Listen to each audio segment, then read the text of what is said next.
bold. I'm a pirate down to my soul, and I don't back down, not at all. Find out when the cannons explode. From the sidelines down to the post. Put it down like not even close. All out to the last whistle blow. From the flag with the soul and crossbones. Everybody stand up, get your hands up. Let the team know that we got they back. How about those friggin' Pirates? Welcome into the Sports Objective really big show tonight. In fact, I know Matt's got other things going on. Bubba, I know you're going to be you're playing injured. Well, playing hurt. If you were injured, you wouldn't be able to play. But I know you've got a little bit of a voice left. You're a Pirate, and you're going to push through as much as you can. Thanks for coming on, man, tonight, and got a great show with Ted Pardee. Yeah, two great guests tonight. Kicking the show off with Ted Pardee, obviously the Houston Cougar color analyst, but he also has a son that plays for the TCU Horned Frogs. The Frogs playing for a national title against the Georgia Bulldogs. So we'll talk about that, and I'm sure a whole lot more. And then in the second half hour, we'll be joined by Corey Gloor. What a game that was for Corey to call. The Cotton Bowl, thrilling comeback win for Tulane over USC. Note about, hey, Ted, welcome in. I was thinking about you with that win and being a dad and a son on a team. And Bubba was like, he said, I'm going to invite. I said, great minds think alike. How are things going? And I know that you guys are getting ready for a big game on Monday night. It's just hard to believe, surreal you guys are there, but so happy for you. Yeah, no, thanks, Dave. Bubba, thank you too. Look, you guys are dads. Like, we are all the same when it comes down to it. I mean, we all love sports and we all love being dads. Our kids are, I know you guys are active in the lives of your kids. I certainly was when my kids were little, and I am to this day. Luke's my youngest. He's a backup quarterback at TCU. He's a junior, and what an exciting thing for him and his teammates. They were the kind of the underdog going into the Fiesta Bowl. I think pretty much everybody else thought that the Michigan Wolverines were going to put it on them, put a little bit of that Big Ten business on them. I don't think they quite understand what we talk about in the South when we're talking about team speed, and team speed is something that I know you guys know really well with, ECU's always got some great team speed. Houston, my alma mater always tries to bring in some speedy guys, but TCU has kind of done a really good job of a couple of the key positions out there, running back, DB, and wide receiver. You're going to find it. You'll find it hard to find a team that's got that much depth and speed at those positions. Yeah, I tell you what, it's funny to me. I know we've talked about it before, but love the idea of the 12-team playoff coming. And I heard people talking about, it's funny, even the day of they were going to announce the teams, I heard TCU, I want to get your thoughts on this, by the way. I heard TCU does not deserve to be there. They didn't even win the Big 12 championship. And I said, and I know you're a dad, but I looked at that film. I was listening to that game on the championship game on the radio, but I still believe he was in. I still believe that they got that touchdown, and I don't want to spend the whole show on that. But to hear that, I said, well, regardless, even if they lost the game, right? I said, they deserve to be there. I heard Alabama deserves to be there. And I'm like, how does Alabama deserve it over TCU when, they lost let's say the Big 12 championship, but they've had an amazing year. And the thing that's frustrated for me, Ted, is the fact that I love college football. And I think the powers that be get in their own way. And so I'm hoping that 24, I'm still skeptical that we're going to 12. I know they say we are, but I hope that we are. But I want to get your feelings on that, because TCU proved that we need a 12-team playoff. There's a lot of great teams out there that deserve to have a chance. You're right, Dave. I know the touchdown you're talking about there. I was in Dallas at that game, real close to the end zone on that side of the stadium. Real tough camera shot, obviously, to kind of fuzzy, looked like he was over, but it's hard to tell, was his knee down, but that was a tough loss. And considering they were undefeated through the season, had a couple of just heroic game-ending victories. The Baylor game comes to mind, where they had no timeouts. They literally had about, under a minute. They're running down to about 30 seconds on the clock, no timeouts. They run the ball, hustle off the field, get the kicking team on. Everybody's seen it, and just absolutely nail that field goal to win the game. But that's kind of how the whole season has gone. And then you got to take a step back and realize that, Max Duggan, their quarterback, he didn't start the season at quarterback. He was not the starter in game one. He had lost his starting job to Right. Chandler Morris. Chandler Morris, Chandler Morris was a transfer from Oklahoma, and a fantastic quarterback, incredible arm, great legs, just the total package. Chandler won the job in the summertime, and then their first game against Colorado, Chandler had an MCL injury, and so how lucky can you be as a program when you got a backup quarterback who's been a starter for 3 years, and it's just like it was like the old West, the old shooter coming out there and just taking care of business, and that's what Max Duggan did all season long. The dude is he's just a warrior. No doubt about it. And I'm just really excited for you. I'm excited for TCU. And what's funny is I'm still hearing, Ted, it's like I feel like you guys are Rodney Dangerfield. You're not getting any respect when it comes to TCU, because I'm still hearing the talking heads saying, okay, well, they beat Michigan, but Georgia's really good. And I'm going, well, have you seen any of the TCU games? They're really good too. And there's a reason why they're there. Yeah, no doubt. I mean, I think it's the Big 12 doesn't help itself. I'll just say that. Like, every year it seems like Texas gets overhyped, and we've talked about them through the years. They get preseason, they're always a top 5 team, and Texas, and then Texas lays an egg, and so the rest of the country is just like, yeah, the Big 12 is a joke. And what made it worse to me this year, Dave, was that Oklahoma had a bad year. They, a rare bad season for them. And I'm sure that Brent Venables will get it turned around up there. But, so people just kind of, after you look at Texas and Oklahoma, you're kind of like, oh, who's left? Texas Tech, TCU, Baylor. Like, come on. They don't get the national recognition. And the reality is it's a great conference. It is a true Power 5 conference that, schools beat each other up. But it's one of those conferences where any team can step out and be the one that takes the championship. Unlike the Big Ten, and unlike the Pac-12, and unlike a lot of conferences, the ACC, you kind of know going into the season in all those conferences who's going to be who are the top 2 teams. Every year they say it's Texas and Oklahoma in the Big 12, but those 2 teams haven't been relevant for the past 3 years. So, I'm happy for TCU. They're gonna be the underdog this week again, and the players are they're gonna use that as a chip on their shoulder and use it to get themselves fired up to go out there and try to get a win. No doubt about it. So your son being TCU, I know your other son was at Houston, but now you got a little bit of like stuff to talk about at Thanksgiving, right? Because both Houston and TCU are gonna be in the same conference. They are, and they will play each other next year. So that'll be an interesting day for me as I will be doing the radio for the University of Houston again, as I've done for the past 17 years. I might sneak in a purple hat. I don't know. We'll see.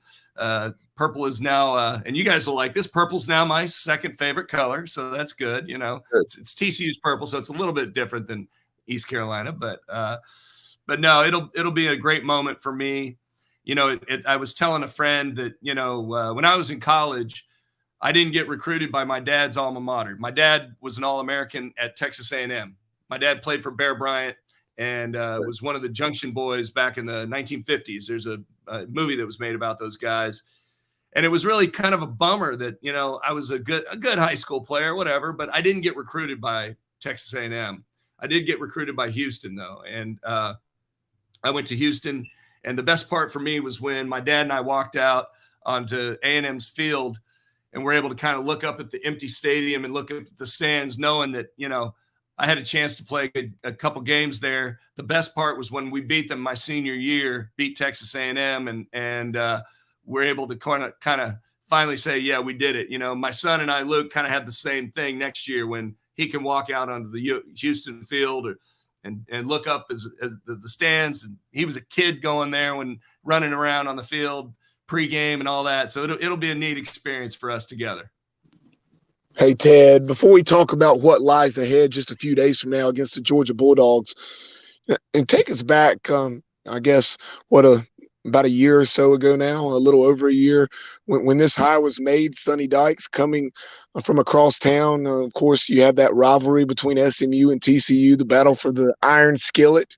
And obviously, expectations were high, but to do something like this in year one is just incredible because the Horned Frogs were picked, 7th in the Big 12? 7th. Yep, that's right. Football is like a big family. And I think you guys get it too. Like, football's a family. There are guys in North Carolina that have been at multiple schools. Texas is a lot like that, so you take a guy like Sonny Dykes. When I was in college, his dad, Spike Dykes, was the head coach at Texas Tech. My dad was the coach at the University of Houston for 3 of the 4 years that I was in school. So Sonny and I are the same age. My dad took a year out of football and lived in West Texas for a year. We lived in Midland. He was in the oil business.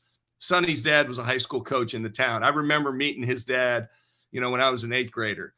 That's to me what football is all about. Football is about people, and it's about families.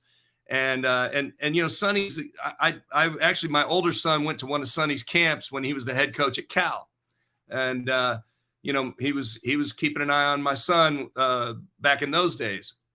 And I remember seeing Sonny out there and catching up with him. And, Sonny's the kind of guy that he's a great CEO leader. He is a guy that has the vision of both offense and defense. Sure, he was an offensive coach. He worked for Coach Leach. And God rest Coach Leach's soul. He did so much for Sonny to get Sonny his first few opportunities. But Sonny is definitely the kind of guy that you can get behind and support. He's a friend, but he's also somebody I admire him so much for the way that he's handled the transition. He left Cal, came to TCU as a volunteer analyst, and stayed at TCU for a year. Got to know, some of the guys there, and that allowed him to get rebounded and back into head coaching over at SMU. They did a great job at SMU. Hate to say it, they beat TCU 2 years ago at TCU. That was a tough loss, but it showed you that Sonny was a great coach, a great man organizationally. Like, the guy knows how to run a team and run a program, and he did it. He turned that place around at SMU. Did a great job. So when TCU decided to part ways with Coach Patterson, who's another icon, another incredible coach in the state, I'm glad they chose Sonny. I'm glad they chose a guy like Sonny who has ties to the North Texas, has ties to the state of Texas. He comes from a football family, and he's got that respect instant respect as he walks in the door. He doesn't have to be Coach Patterson. Coach Patterson is a legend. So he didn't have to be that. He could be himself and be his own guy. And I think that's what's been so great about getting all the players to turn the page and then buy in. Because when you inherit somebody else's roster, it takes a couple of years to get all of your guys in there. So you got to really do something with that team. And I think all the players have bought in to what Coach Dykes wants to do, and the assistant coaches. They've got a great strength coach named Kaz Kazadi, who's an incredible coach as well. So can't say enough positive things about that program. And I'm glad my son's with the Horned Frogs. I know a lot of our viewers right now are saying, Dave, why wouldn't you ask Ted about the game? So let's talk about the national championship game. I'm feeling good for you guys. Maybe I should, I don't know, maybe I'm overconfident, but I feel like you guys are in the best position because when it's like the storybook season, nobody's giving you a chance, so that it's like a snake, you sneak up on them. And you guys, I think, will play very well. But what are the keys to the game for you? What are the storylines you're looking at? Well, I think you've got interesting matchup of a fast defense against a fast offense, and the defensive backfield at Georgia is to me it looks like a track team. To be totally honest with you, you can't go vertical on them. They've got too much speed. They've got a couple safeties that are they're great run support guys, but they're incredibly quick and can get over the top. So TCU's game has been a lot of over the top passing, like you look at some of the big games they had this year, it was because they were able to exploit that that safety that gets sucked in with the run game and the RPO game over and over and over. And all of a sudden you pull that ball and, oh, guess what? He's open over the top, right? That's the kind of offense they've had. So they're going to have to do a little bit more of the crossers. They're going to have to do a little bit more of the getting players into zone situations, try to get that defense out of their man coverage. And the only way you can do it is by beating the man coverage. They're gonna play man to man. They'll play 2 men high. So but I think again, if you just look at TCU's talent, TCU averages 41 points a game. The Bulldogs average 39 points a game. I think offensively they can hang with each other. So then it's just going to come down to defense. And that TCU defense that Michigan tried to scoff at, they said, oh, it's a 3-3-5. It's, it might be good for the Big 12. It's not good for power. Well, I think they proved they can handle that offense and that running game just fine. So then it's a matter of matchups no predictions, Dave, but I think it's a good matchup. I think it's going to be a great game. If you saw the game against Michigan, it was a great football game. It was just a good game to watch. Your next interview that I think the best game probably was that Tulane game. I enjoyed that one as well, that Tulane-USC game, but the TCU matchup was a good one, and I expect the national championship to be the same. Yeah, the play-by-play voice of the Tulane Green Wave. I know he's backstage. I see him joining in. Glory will be with you in just a little bit. But, man, you guys, one of the things that Matt and I were talking about the last show, 44 points in the third quarter. Are you kidding me? 44 points? How was that? Sometimes you got to do that, Dave, right? You got to – hey, sometimes it turns into a little bit of a barn burner, and you just got to say, okay, we wanted to keep it in front of us, and we wanted to keep kill the clock. But they're scoring too quick, so we better match it. And that's the best thing that I can say about this offense is they can play ball control if they need to. TCU can grind it out. Kendre Miller is their running back. He got dinged up a little bit, so I can't promise you whether he'll play much this game or not. But DeMarcado, number 3, he's the backup. He averages about 45 yards per game. And when you look at Georgia's 2 leading running backs, they average about 55 yards per game, both of them. So I think it's going to be just fine for TCU in the running game. Again, the key is going to come down to explosive plays. Can TCU have the 3 or 4 or 5 explosive plays in the game against this Georgia defense like they did against Michigan and how they've done the whole season? Can they do that this week in the national championship game? After the game, after the Georgia game, that is, when Georgia had that comeback against the Buckeyes, you heard what Kirby Smart had to say, and a lot of folks were wondering kind of where that was coming from, because he had led the comeback and thrown for right at 400 yards. But as a former quarterback, you could definitely, I understood where Kirby was coming from with some of the mistakes and things that Stetson Bennett had failed to capitalize on. So that's something, hopefully, with me wanting TCU to win, that will happen once again. Well, and Bubba, it comes down to, you've got to have a game plan that is different. So what a lot of teams will do is they'll watch the tape and they'll say, well, Georgia struggles or TCU struggles with this, right? So we're going to give them this. And pretty much a lot of teams will copy each other. They'll copy each other. They'll figure out what was successful, and then they'll kind of do it in their own system or their own way. At this point in the season, everything's out there. Everything's on tape. The one challenge is that there's been a limited amount of time to watch film. Although I can tell you my son has watched every single game that Georgia has played and every defensive play that they've had and have all the quarterbacks. So it's kind of one of these situations where you've got to, yes, do you want to look at what was successful against Georgia? What did Ohio State do that was able to exploit that Georgia defense that's so strong? Sure, you want to steal some of those thoughts maybe, but you also want to remain true to who you are as an offense. And I think you rely on your playmakers. There's a guy that you guys may not know well, but his name's Quentin Johnson. He's a wide receiver, number 1. He'll be a top pick in the NFL this year. He is 6'5", 210 pounds. fast as lightning. He was the guy that caught the crosser and then took it to the house by doing a slight stutter step there. He's going to be a fantastic playmaker in this game. But also, I think at the running game, again, I'm going to go back to Kendre Miller and D. Mercado, those two guys as running backs. And even if Kendre can't go full speed, they've got a couple other guys that are in the roster there that can play running back. So, hey, man, it's national championship. You got to leave it all on the field, right? Yeah, that was something that was brought up, by the way, Ted. I've heard people talk about it.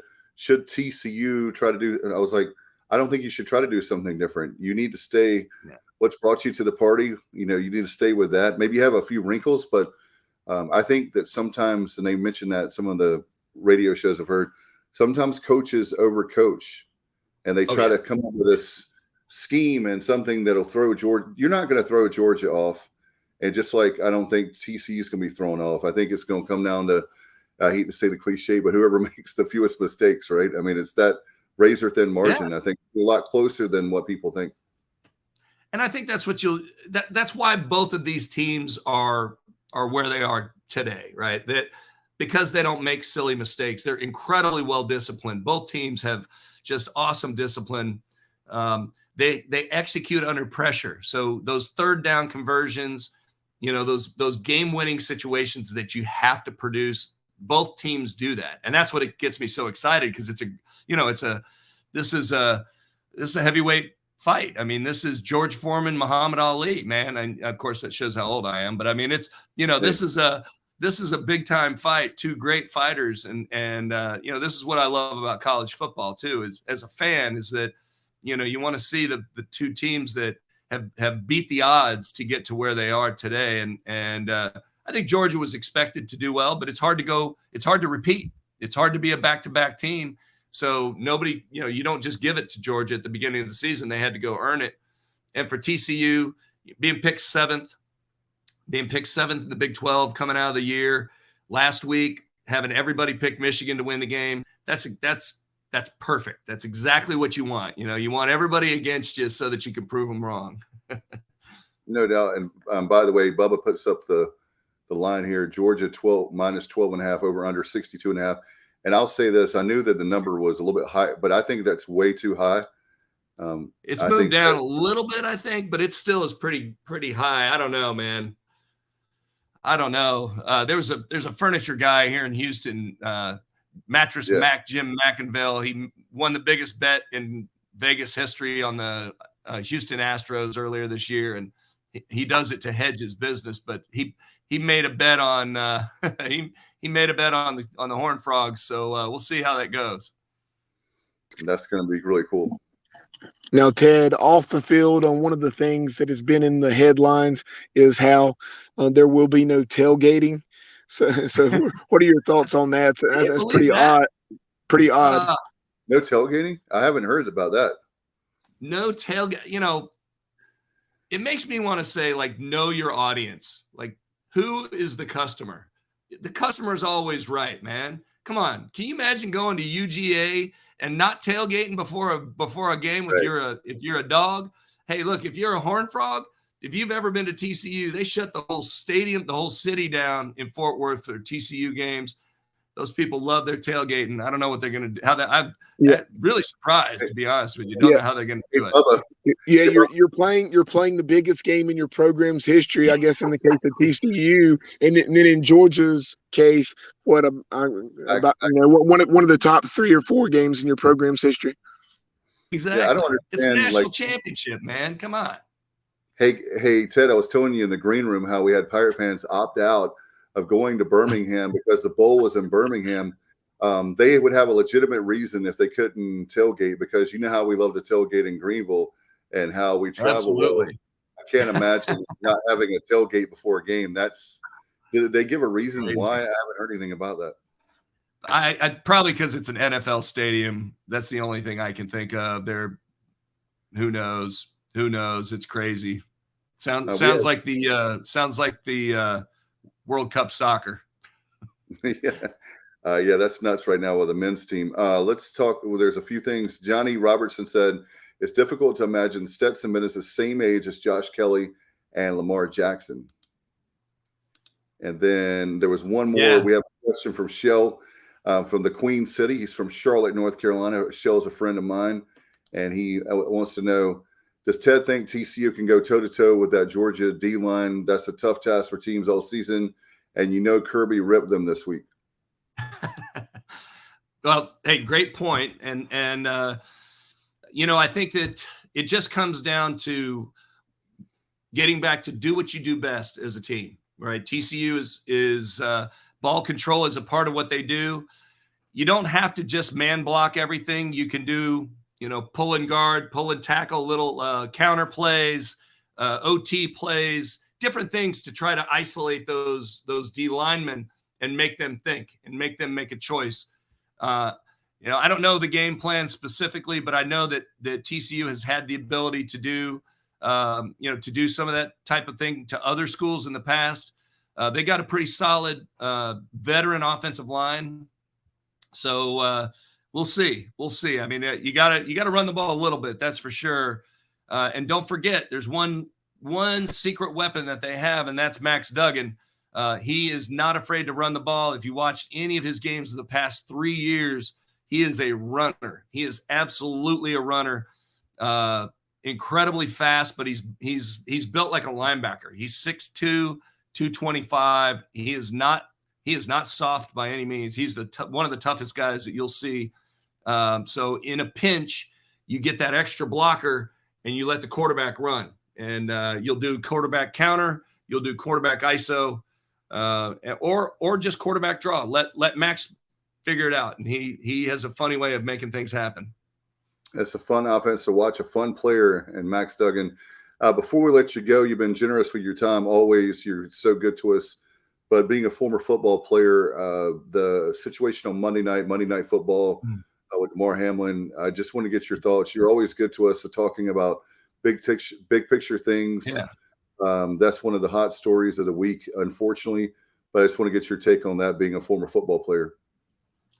Well, first off, our prayers have been with him. And I read somewhere that he did wake up today, and I'm not sure if that's right, but he actually asked, did we win the game? I think so. Yeah. Praise God and praise the Lord that's, it hurts all of our heart to think about that.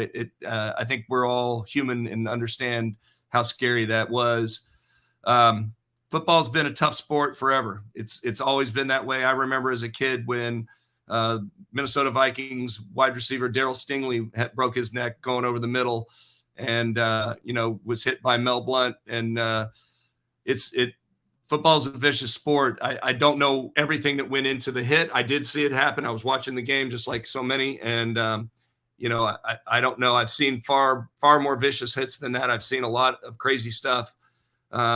You just hope that he's okay and that he gets a 100% full recovery. I think the NFL did the right thing. Don't mess around, cancel the game. Don't, the players are humans. I know that they're tough as nails, but they're also humans and they're young men. Give these young men a chance to decompress, get away from the game, go home. Don't even think about football I'm sure their families are scared to death, their wives, their children. Anytime you see that, it's horrible. So I'm happy the NFL handled it the way they did. And, praise God, I hope he's doing okay. No doubt. And the only thing I was upset with was that ESPN and ABC kept those announcers on for an hour. Can you imagine if, like I was telling you, like as a broadcaster, you have nothing to talk about? And even on the Sports Objective, we have times when the software that we use doesn't work, or, we have bad connections or right. And so I was like, these men and women don't have anything to talk about.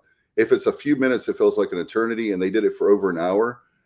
Same thing with Scott Van Pelt. I just thought they could do a better job of putting on, like when you have baseball and you have rain delays, to put on the best NFL moments or something. In broadcasting 101, you definitely want to have something ready, because nobody saw that coming. But you always are going to have some kind of technical difficulties or emergencies. But that was my only thing that I was upset about, is I was sitting there going, how long are they going to make these people go on and stay on the air with nothing to talk about? Not that the biggest story was about, obviously, with Hamlin, but I just really, as a broadcaster, I was empathizing with them. Yeah, I've been through rain delays. I've been through 2 5-hour rain delays actually, and it was crazy. The first one, we many years ago, and we didn't go back to the studio. We had to talk it out, and it was horrible. So we learned our lesson on that one. But I think that what it sort of the business that we do, the broadcasting world that we're in, they plan for everything. And I think what they should do is plan for a catastrophe. In an NFL game, if something happens, what's the plan? Because it seemed like they didn't have a plan. And they were just going to talk. They were just going to talk it out.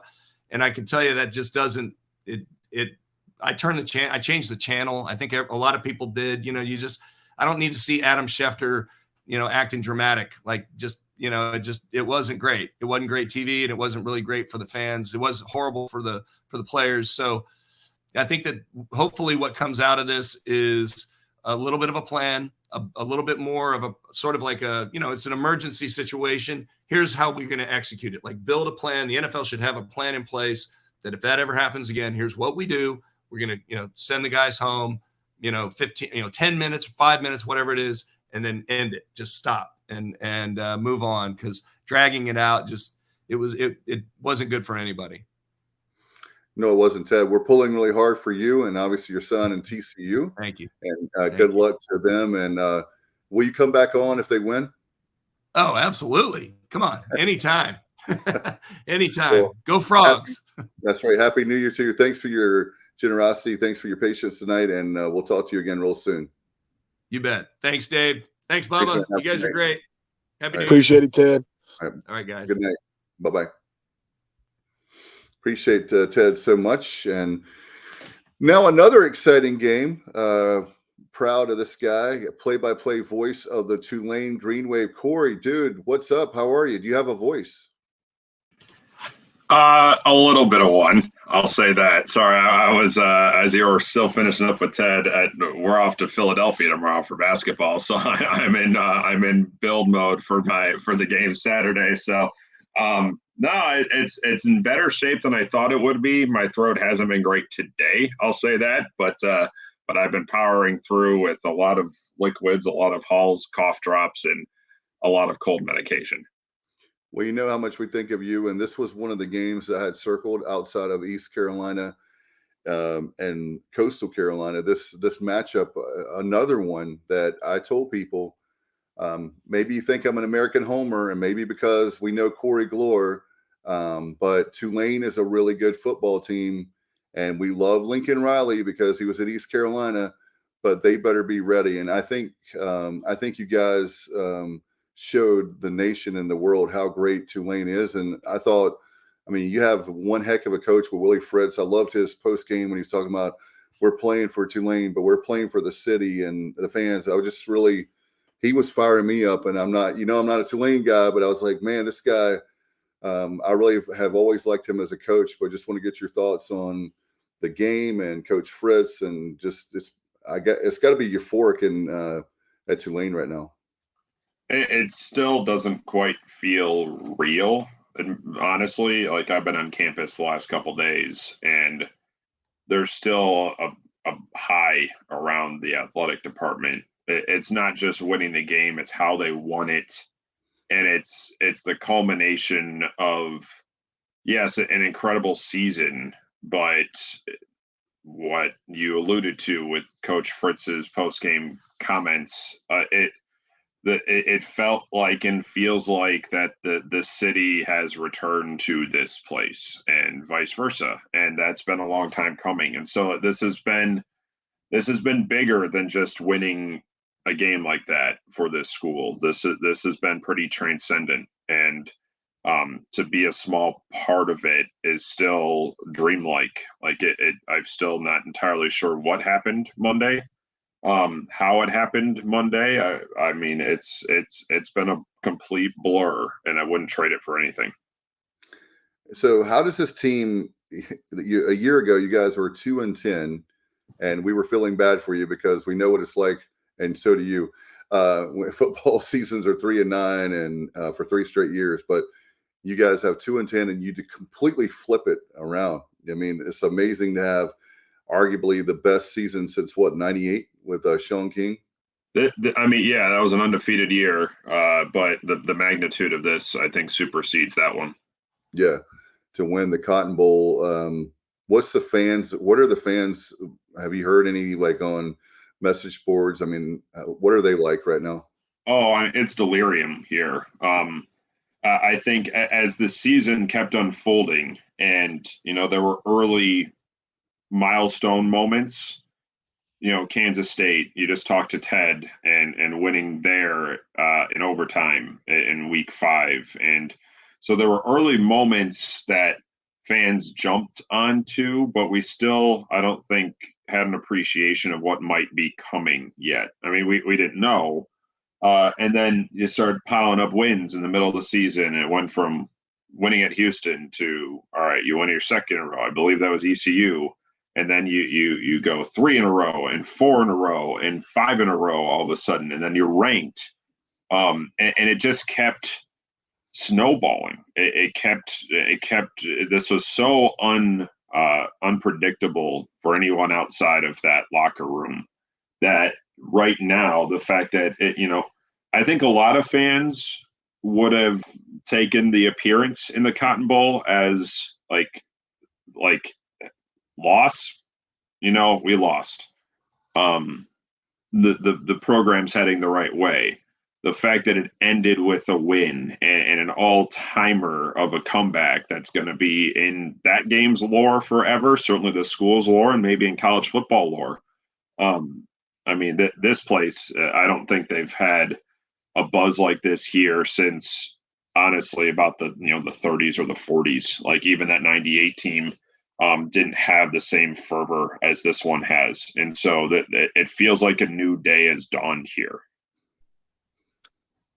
Outside the game itself, Corey, just leading up to the game, talk about the atmosphere there in Arlington and in the greater Dallas area with the Cotton Bowl and the Tulane fans. Man, did they show up. It was awesome seeing how many Green Wave fans were there at Jerrysville.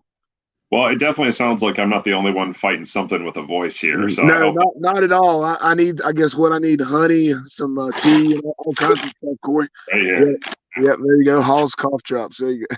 Yeah. I wasn't able to get a full appreciation of the build up to it. I was truly only there for about 18 hours. We had basketball at home the day before, and so I called the win over Memphis on Sunday, and then there was a charter with about 100 or so staff that flew out that night to Dallas. And so it was, frankly, for me, it was about a normal football road trip. It was in the night before, it was out right after the game.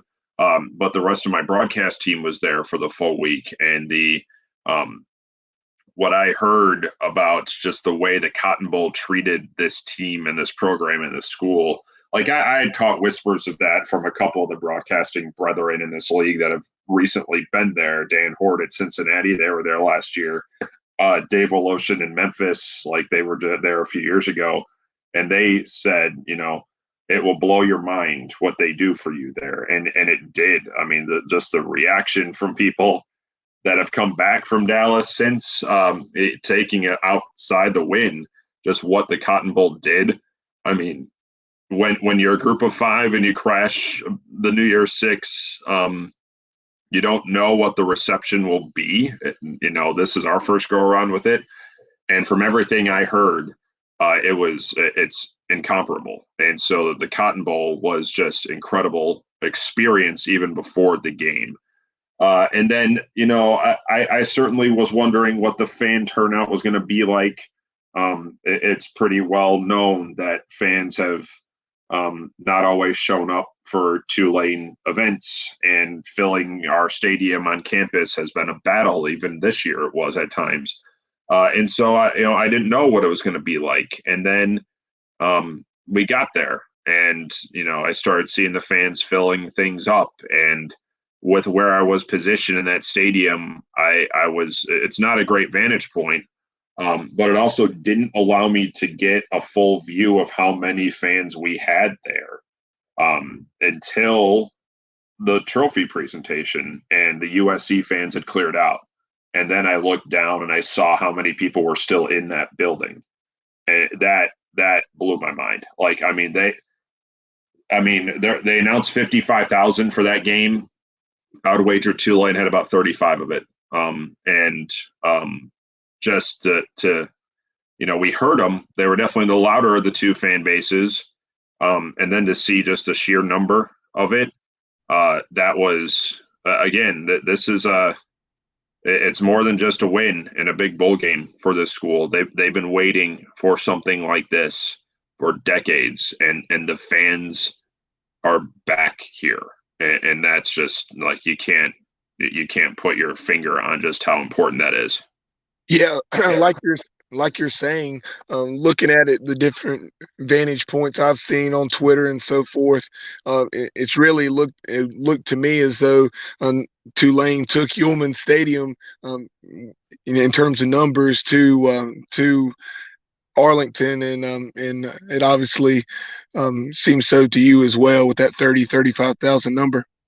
Yeah, I mean, once I started seeing videos from fans that were in the stands, and certain, there were reporters that were there, and some were on the field, some were in the press box that were filming the touchdown overturn, and then they would pan to the crowd, and then they kept panning, and it was just still people, and then they would pan up, and I couldn't see the upper deck where I was on like the 6th level of that stadium, and there's the 7th there. And then they panned up, and you saw more people up there, and it just kept going, and it didn't. Yeah, I mean, far and wide, people came and came out of the woodwork and dusted off the old T-Wave and wore it with pride, and it's kind of spine tingling. It really is for a school that this has not been on the radar really for decades, and now it's things are aligning here, and the fans are a big part of it. The fact that they showed out the way that they did, the fact that the passion is back, the interest is back, is vital for this place. Going back to one thing in the season, how much of a factor do you think, or how close do you think Willie Fritz was going to Georgia Tech? Do you think that it was close, or I know that was a little bit of distraction, right? It was probably at the 5-yard line from what I've heard. I mean, what seemed pretty clear was that Georgia Tech wanted him. Like, that was very clear. But Georgia Tech wanted him immediately, and Willie Fritz was not going to leave before the conference championship game. And that was the deal breaker. Like, that was it. And Willie Fritz, in my year and a half of knowing him, the kindness, the humility, the dedication that he has towards his players, towards his staff, even towards the radio team, that's not fake. Like, I mean, what you see is true. And asking him to leave without seeing this team try and finish off a run like this was never going to work for him. And so I definitely think, had Tulane lost to Cincinnati the week before, he would be gone. Like, I think a lot of people here understand that and said Luke Fickell's gone. But they beat Cincinnati. And then, it's not all on Georgia Tech for wanting an immediate hire. That's the way the system's set up, and the portal opening quick, and the signing day in December, which is now the primary one. Like, I understand. But Willie Fritz isn't that guy. Willie Fritz isn't chasing money. He's not chasing facilities. He's not chasing ACC. He wanted to see this through.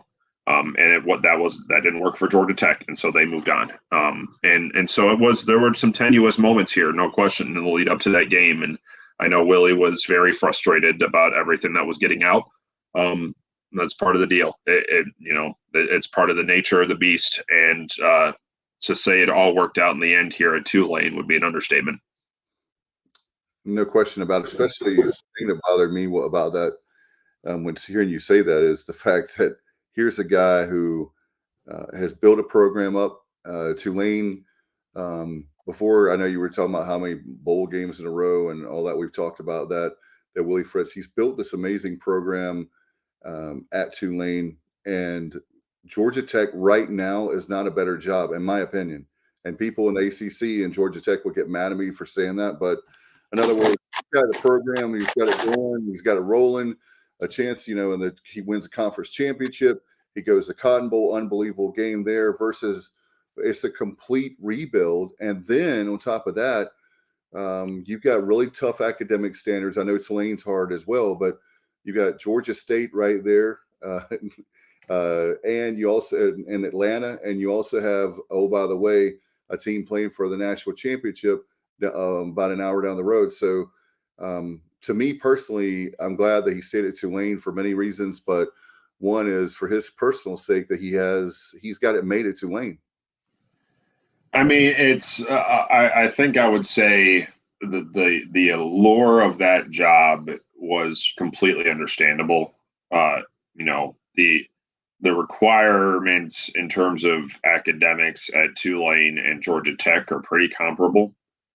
So is the admission costs, and yeah, Georgia's right down the road from Georgia Tech, but LSU is right down the road from here. And so it's a similar beast where you're not going to win those recruiting battles with LSU here. At Georgia Tech, maybe you could fight for one or two of the ones that Georgia is sniffing around. But the facilities are in a better position there in Atlanta. And that has been the primary focus ever since this flirtation at the end of November about changing things in that regard here, to ensure that what happened this year is sustainable and that Willie Fritz can be part of it. But when that job first opened, it was pretty early in the year.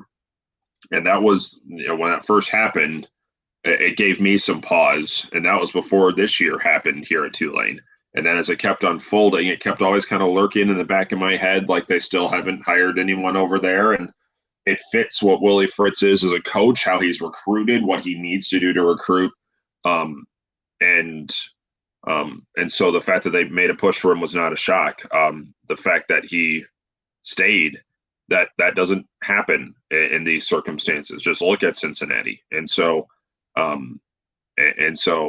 that decision was, it has kept Tulane on the forward momentum that we've seen this year. And now there's some real honest hope about making this something truly special.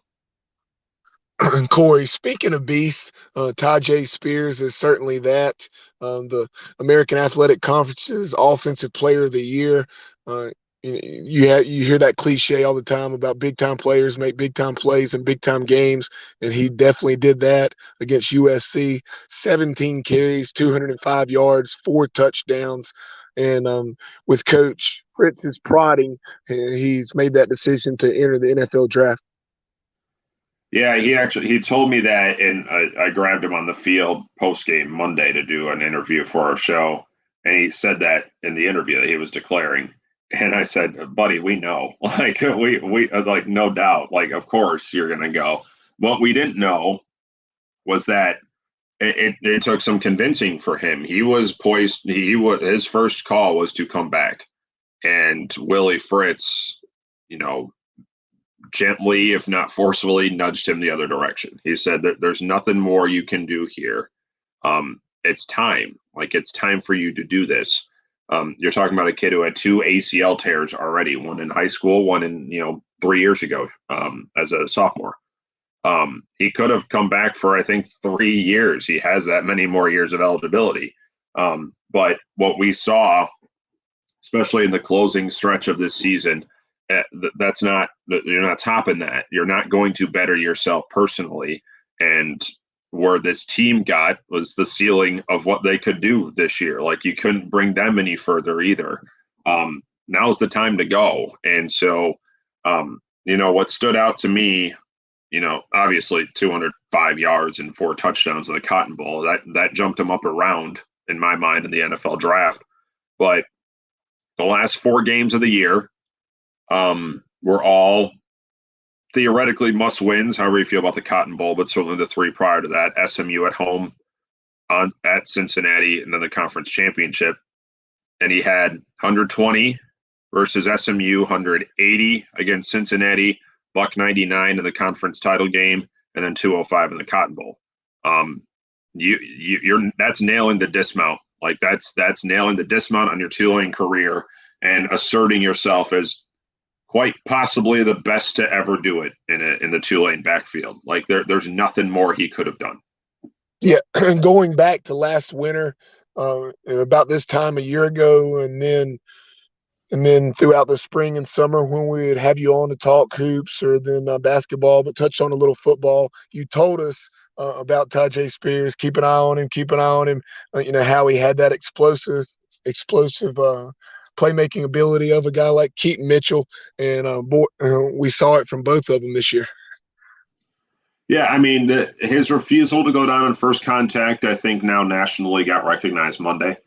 But what I think jumped out to me this year was he became an incredible runner between the tackles. And that wasn't always his deal. It was always finding the edge, making a cut, trying to get open space. But he worked between the tackles this year. I mean, I think his personal highlight in his time here wasn't anything on Monday. It was in the conference championship game. And he had a 60-yard just dazzling run against UCF in which he just left Knights in his wake. I mean, it was otherworldly good. And that started between the tackles. And then he got into open space and it was good night. So there's not a lot that he cannot do. And the one thing that I'm sure NFL scouts will be looking at is the fact that he's not the biggest dude on earth. But boy, will he fight through bigger guys like he did Monday. There was one of his touchdowns in which 3 different tackles he just ripped right through in a wildcat formation. And so there's just no quit in that motor of his. And if size is going to concern an NFL scout, then that NFL scout's going to be out of a job. Yeah, Corey, I know that you're at Tulane now, but what about the Pirates as far as guys? I think, in fact, Miles Berry declared today, but Keaton Mitchell is one great running back. Do you think you've seen him at ECU and obviously at Tulane being the play-by-play voice? Do you think he has a shot at being drafted? I think he has an outside shot at being drafted. I think he'll sign somewhere. I think someone will give him a deal. You can't teach that elusiveness and that speed. And so there's a place somewhere on a roster for him. I saw him this year when he was slightly hampered. And so, week 6, I think he had just come back. I think that was his return to the lineup. But I saw him last year and he torches last year. There's a kick return future in him. I think in the NFL, there is maybe something, offensively for him, might be an uphill battle, but that speed and his elusiveness, like that plays on Sundays. So I think he's got a shot. I don't know if it's in the draft, but he's definitely got a shot at signing somewhere. Do you feel anything for Holton Ahlers as far as being drafted? I think he has an outside shot, but most likely he's going to be in the same boat. Yeah, I mean, I think that's probably fair. I mean, I think teams will salivate over his size, but his mobility. I think there's room for him somewhere. I don't know if it's through the draft, though. I think he's far more accurate than he gets credit for. And he had some really incredible skill weapons this year. And I know a ton of them are leaving too. But I think just his build, the amount of reps and snaps that he had under his belt there at East Carolina, and the fact that,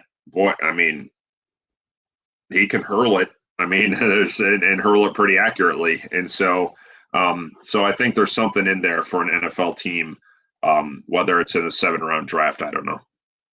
That's what I'm thinking too. As far as with Tulane, do you guys have any more guys that you think have a shot at the draft or will be drafted? Dorian Williams should be drafted, one of our linebackers, and he had 17 tackles Monday in the Cotton Bowl. And it kind of flies under the radar because nobody played defense in that game.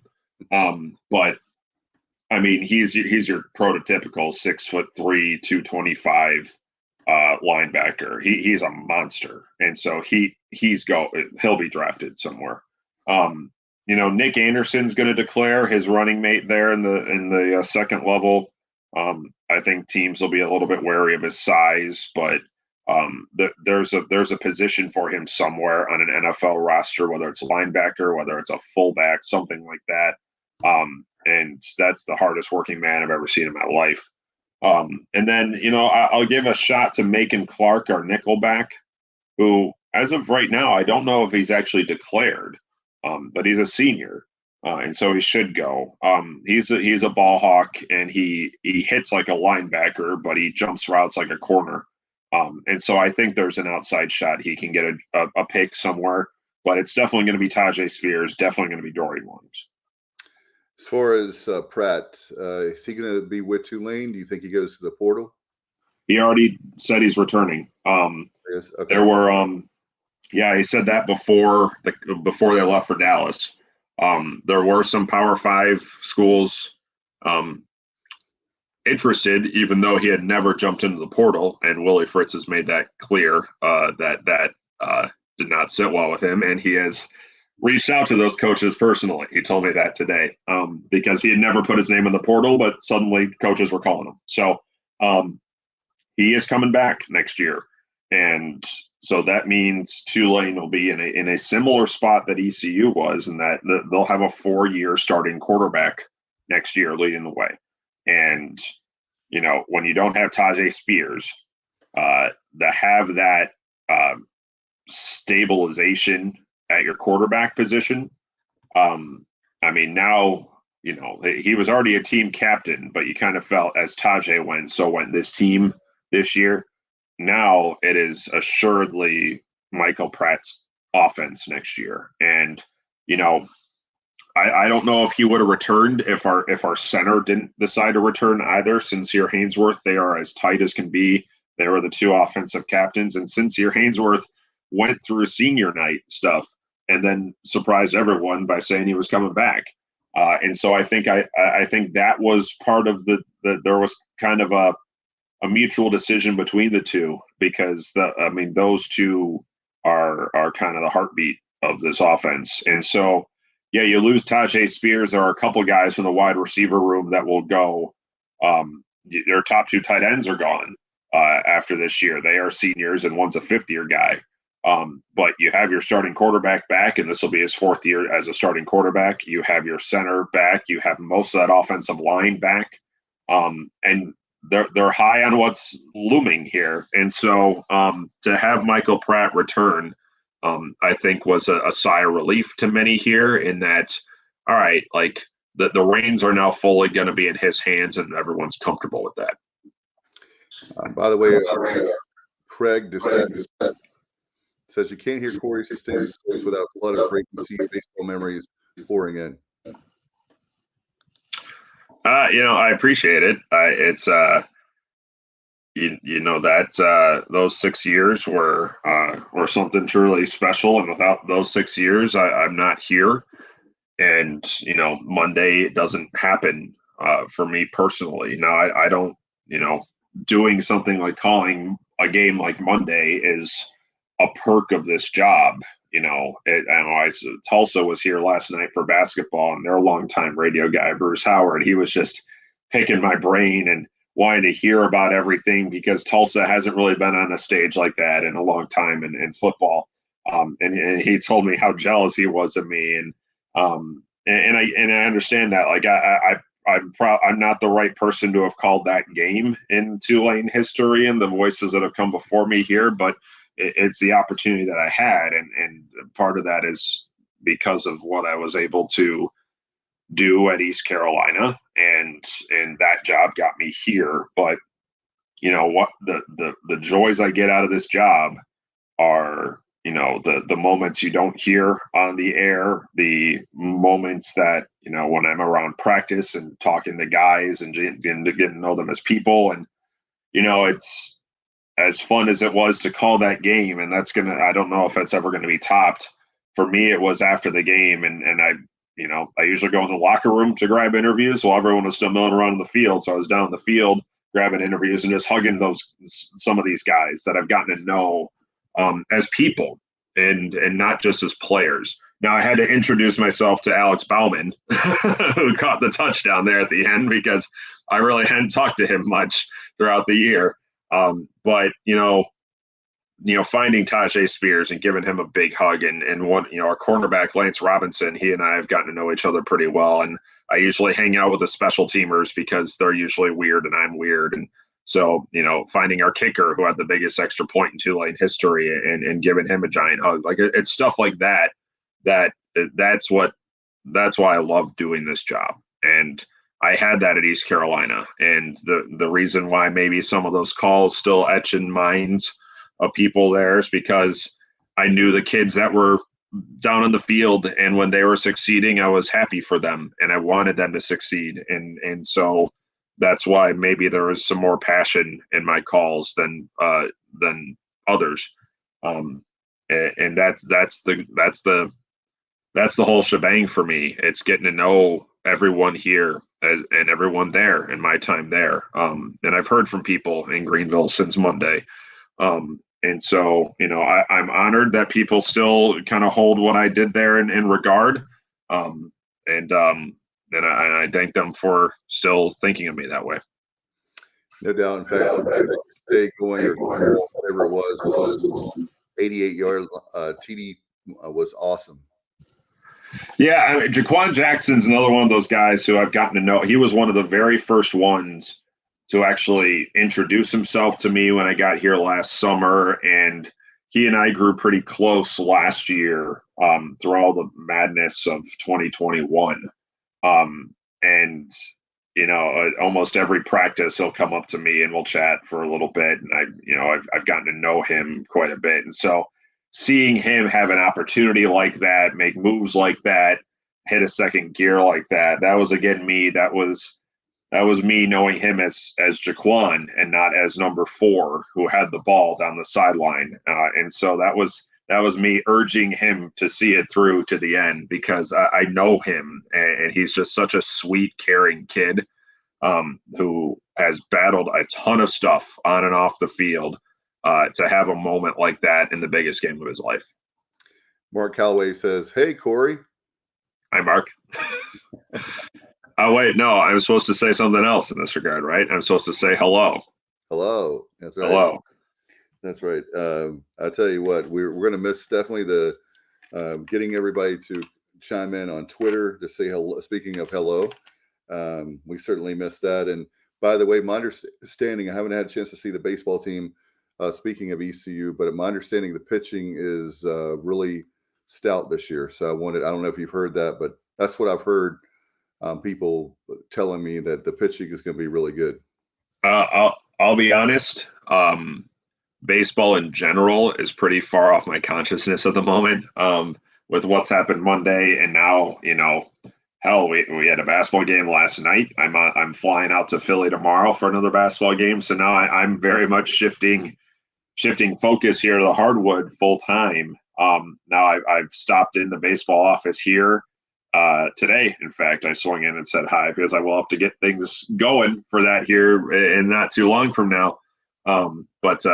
But boy, it's we're something like 43 days or something crazy like that from baseball, and it both feels like it's happening tomorrow and feels like it's happening 8 months from now. So that's the nature of the beast now in this role that I have, where at East Carolina, I kind of geared up for baseball, and I was, I had all the time to put stuff together for the start of the season. And now it's, I'm calling 40 different games before I even get to baseball there here at Tulane, which is great. Like, it's not me complaining. I love the fact that I can be a part of 3 different programs here and call 3 different sports and kind of spread my wings like this for my career.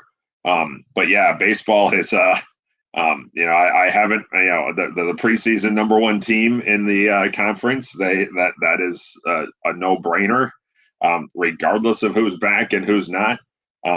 It's theirs until someone proves otherwise. And so, whatever happens with East Carolina, nothing would shock me about what happens with Pirate baseball moving forward. All right, Justin says, how much it will take for Corey to come back after the voice retires? NIL money is one thing. I think it's just a salary thing that we need to talk about. No, listen, I believe the voice just called his 1,000th basketball game last night. And Jeff Charles has been just incredible to me since I first stepped foot in Greenville, and to now. I heard from him earlier this week. Listen, I love where I am here, and it's not just the high of a Cotton Bowl win, but it's the relationships that I've been able to build here and the people I've gotten to know here. And so I'm very, very happy here, and they've given me this chance to be their voice, and hopefully I'm doing right by them because I'm enjoying the hell out of it. And so, I can't tell you, I can't give you anything, Justin, on that, because where I am, I'm very, very content. And I know that how you feel. Speaking of New Orleans, give us some restaurants, some things to do. In fact, I have she would actually be my second cousin I saw today, works there at the World War II Museum. So I haven't been, but I've heard a lot of people talk about that. Well, are you coming down?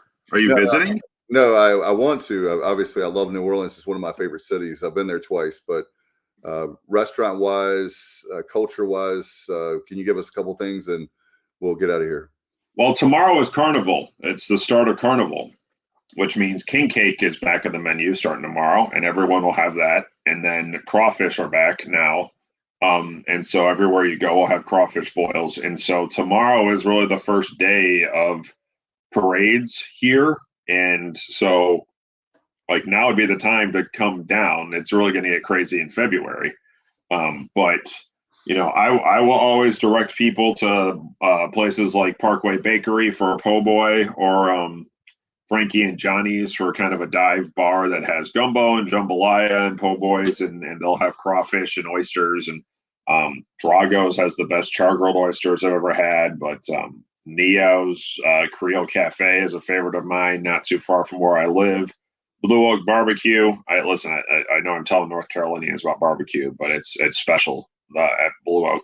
And then, listen, you can stumble into places downtown and get incredible food here. So yeah, if anyone wants a rec, just let me know. But now's the time to start working down here, because it's about to get really fun here. No doubt.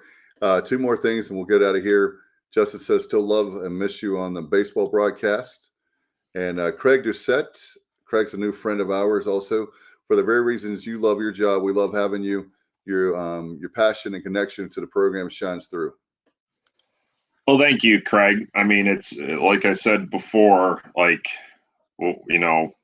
I first chatted with Cliff Godwin, when I first got the job in Greenville, I told him the same thing that I told the coaches and the staff here when I was interviewing last summer for this job, and that I wanted to be part of the team and not just as a mid 30-year-old man that's trying to cling to some youth. But I feel as though how I call a game is influenced by how much I know these kids and these coaches, and again, not as players or as coaches, but as people.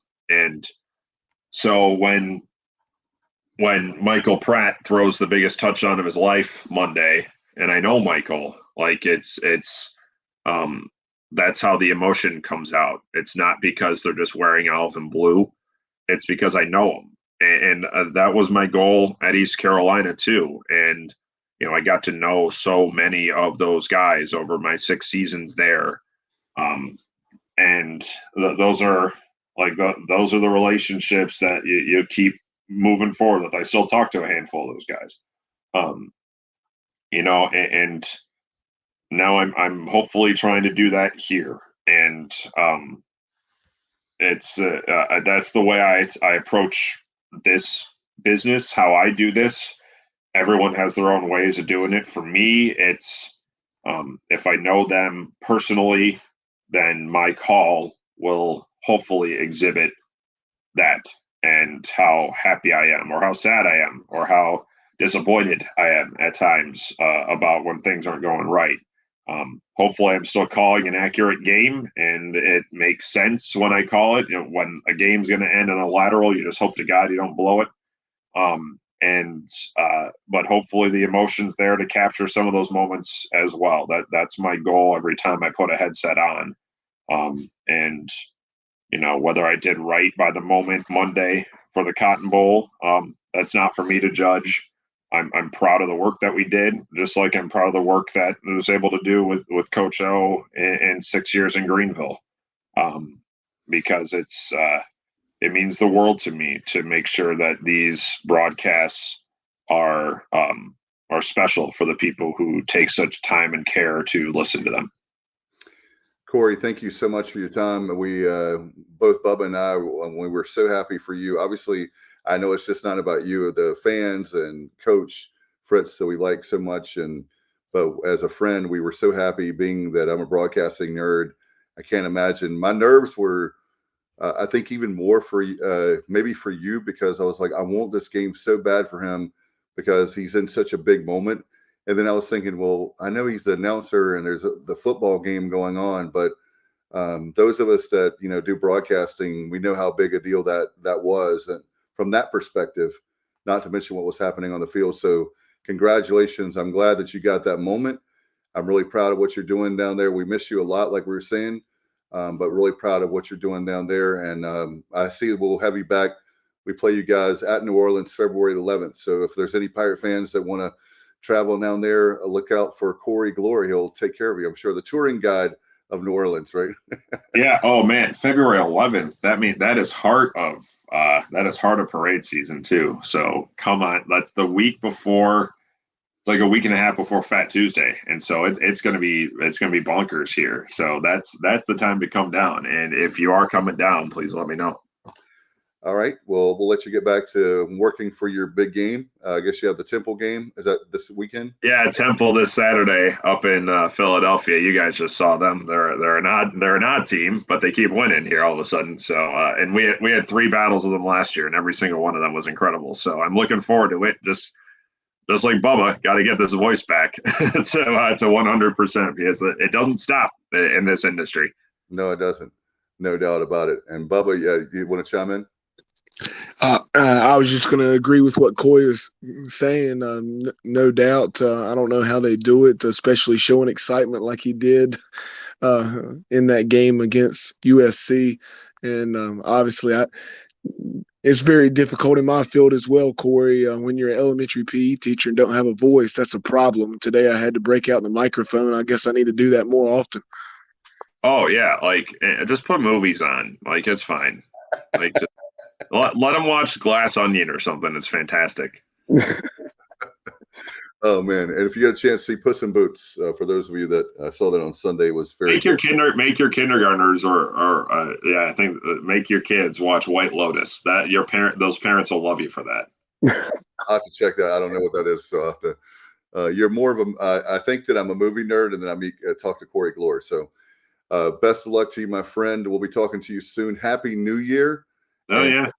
Rest the voice, and we look forward to your call very soon. Thank you, boys. Always fun jumping on with you. I appreciate all the kind things, even though I don't take compliments well, but I appreciate it immensely, and I'll look forward to joining you soon again. All right. Have a good night, my friend. See ya.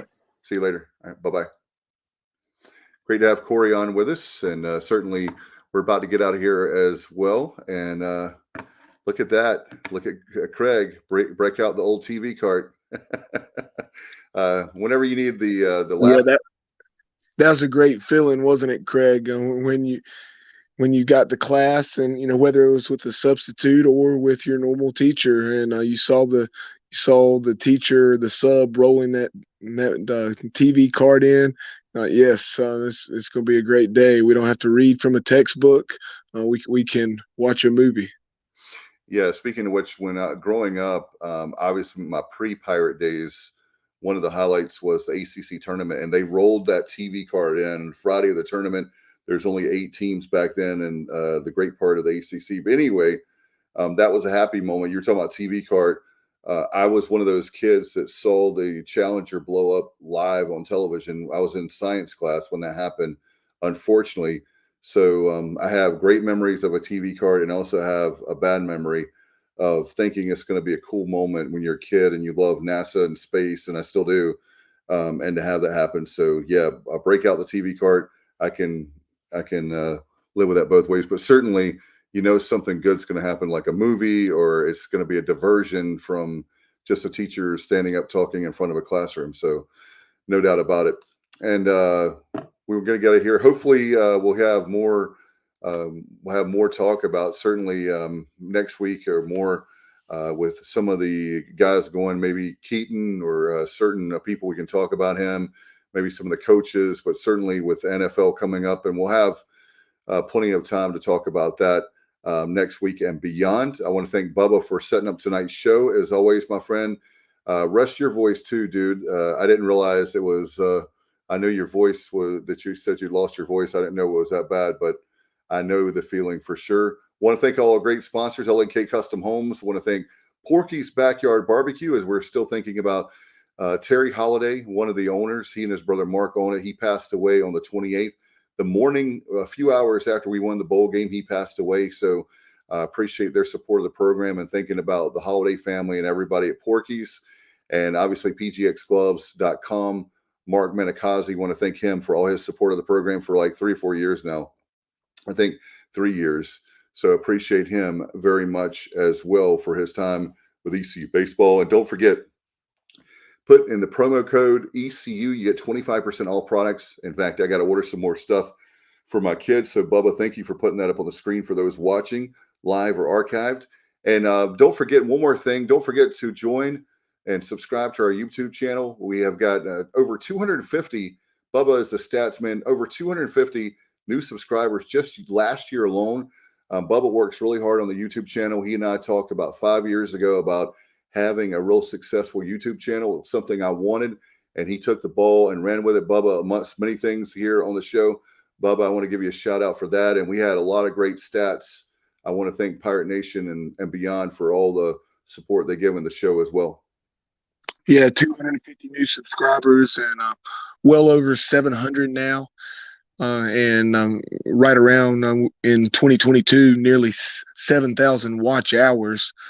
So really appreciate everyone's support. And if maybe you watch and you haven't subscribed yet, or a Pirate fan that would enjoy some of our content and subscribing to our channel, please share the channel with them. And then, hey, Dave, it's hard to believe, but I think tomorrow will mark 6 weeks from opening day for East Carolina baseball.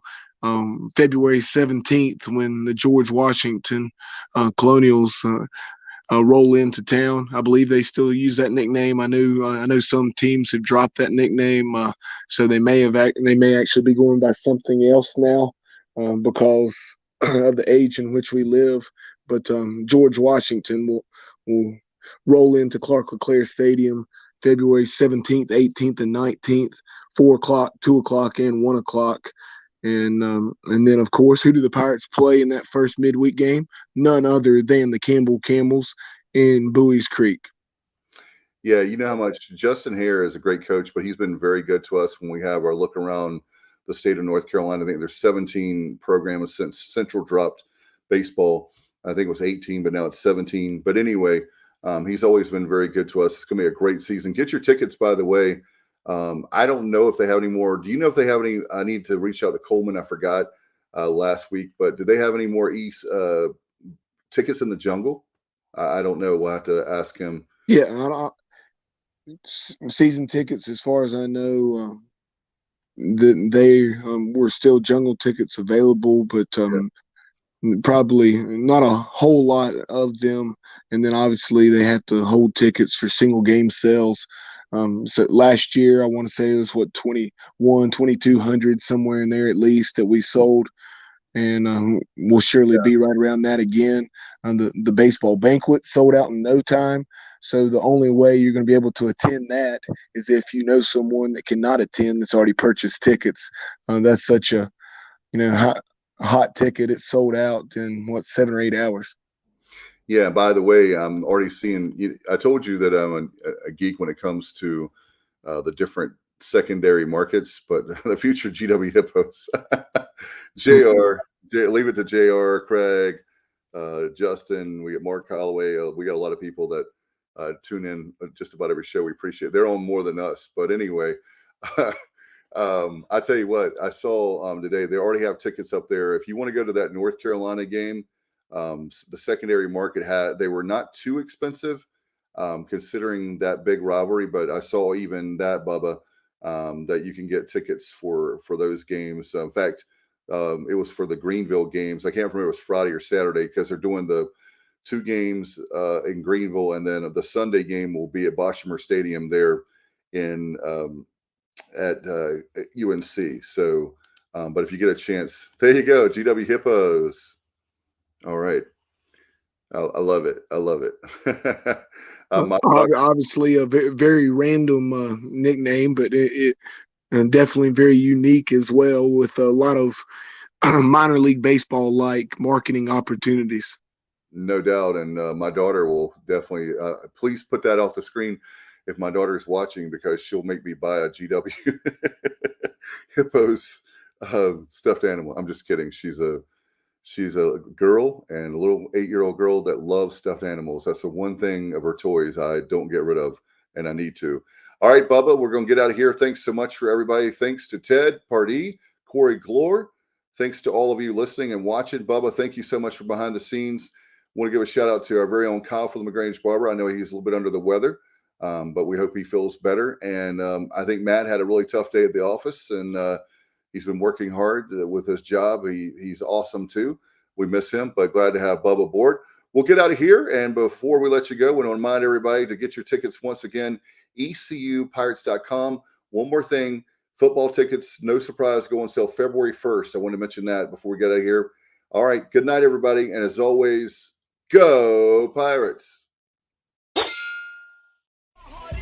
And gold. I'm a pirate down of my soul, and I don't back down, not at all. Find out when the cannons explode, from the sidelines down to the post. Put it down like not even close, all out to the last whistle blow. From the flag with the soul and crossbones. Everybody stand up, get your hands up, let our team know that we got their back. This is our house, this is our town, on top, everyone not copy that. Everybody in the stands go bananas, scream loud, but they don't hold back. Every foot, every yard, every first down, every touchdown with the cannons blast. Get it on, get it all, get the wave going like a hurricane, y'all.